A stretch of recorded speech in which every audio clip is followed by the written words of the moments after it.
Friends, आप सबका स्वागत है मेरे channel Neha sweet family blogs में। तो आज हम बात कर रहे हैं शू रैक की। तो उस घर को साफ़ सुथरा रखने में, संभला हुआ रखने में शू रैक का भी बहुत बड़ा ये कह सकते हैं कि हाथ होता है।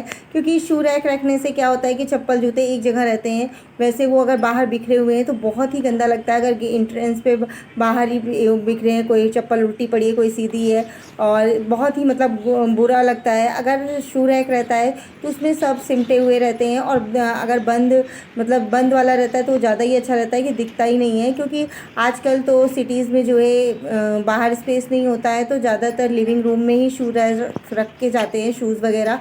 तो वो अगर बंद रहता है तो बहुत ही अच्छा रहता है। ये लकड़ी का है, और अगर आप मार्केट में प्लास्टिक का भी अवेलेबल रहता है, आप ले सकते हैं। तो दीपावली का त्यौहार आया है, तो घर की साफ़ सफाई तो हम सब करते हैं, तो उसके साथ साथ हमें बाहर शू रैक की भी साफ़ सफाई ज़रूर कर लेनी चाहिए।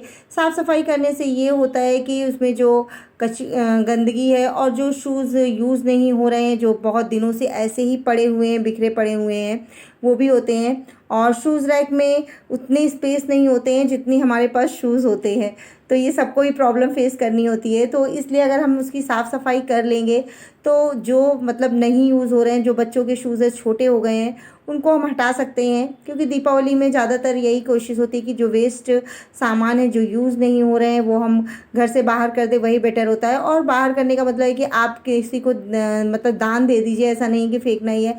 किसी को जिसको ज़रूरतमंद को आप दे सकते हैं, आपके यूज़ का नहीं है तो रखने से कुछ मतलब नहीं है घर में कि एक्स्ट्रा पड़े हुए हैं। और इसके लिए पूरा अच्छे से क्लीन कर लेंगे, क्योंकि जो है बहुत ज़्यादा डस्ट हो जाती है, जूते चप्पल उतारते हैं तो बहुत ही गंदगी हो जाती है, आप देख सकते हैं। तो इसकी भी सफाई बहुत ही मस्ट है दीपावली में।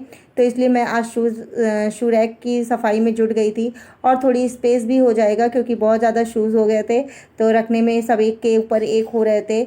और मार्केट में बहुत सारे ऑर्गेनाइज़र भी मिलते हैं शूज़ के, वो भी आप ले सकते हैं। तो उससे क्या होता है कि बहुत ही कम जगह लगती है।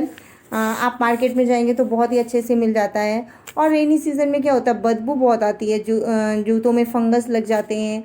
क्योंकि बारिश के मौसम में हम आते हैं तो जूते चप्पल गीले अगर रख दिए तो वो उससे हो जाता है। और जो हमारे पार्टी वेयर शूज़ वगैरह होते हैं, जो हम कभी कभी पहनते हैं, उनको अगर आप डिब्बों में करके रखेंगे तो गंदे भी कम होते हैं और बिखरे हुए फैले भी नहीं दिखेंगे।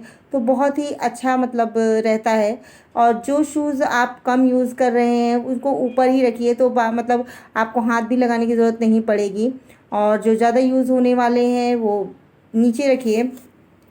और जो है बारिश में जैसे आते हैं तो चप्पल जूतों को पहले बाहर ही रखिए, पहले वो सूख जाएं थोड़ा, तो उसके बाद आप शूज़ रैक में डालेंगे तो ज़्यादा बेटर रहता है। नहीं तो ह्यूमिडिटी बहुत ही बदबू भी आती है, और मॉइस्चर बहुत ही ज़्यादा रहेगा। और जो शू रैक में आप बदबू आती है तो इसके लिए आप शूज़ में टी बैग डाल के भी रख सकते हैं, उससे बदबू नहीं आएगी। और बेकिंग सोडा को स्प्रिंकल कर सकते हैं, या baking soda sprinkle box sprinkle jar में डाल के आप अगर रखेंगे तो उससे भी बदबू नहीं आती है। ह्यूमिडिटी और मॉइस्चर भी नहीं रहेगा जूतों में, जूते भी आपके सेफ़ रहेंगे। और सिलिका जेल के पाउच भी आते हैं जो शूज़ रैक में आप रख सकते हैं, वो मॉइस्चर को कंट्रोल करते हैं, बैक्टीरिया को भी ग्रो नहीं करने देते हैं। स्पेशली ये लेदर के शूज़ में आप रखेंगे तो बहुत ही यूज़फुल होता है। शू रैक में आप ओडोनिल के शैशे भी रख सकते हैं, जिससे भी बदबू नहीं आएगी। और बाहर जो ये साफ़ करने के बाद जो मिट्टी वगैरह गिरी थी उसको भी साफ़ कर देना, नहीं है घर के अंदर जाएगा सारा जो कचरा रहेगा। और शू रैक को आप ऐसे डेकोरेट करके भी रख सकते हैं। मार्केट में बहुत सारे आर्टिफिशियल प्लांट्स आते हैं, तो क्योंकि ये इंट्रेंस पे रहता है तो बहुत ही सुंदर दिखना चाहिए। तो इंट्रेंस हमारा अच्छा दिखता है तो बहुत ही अच्छा लगता है। कोई भी बाहर से आता है तो पहले इंट्रेंस ही दिखता है।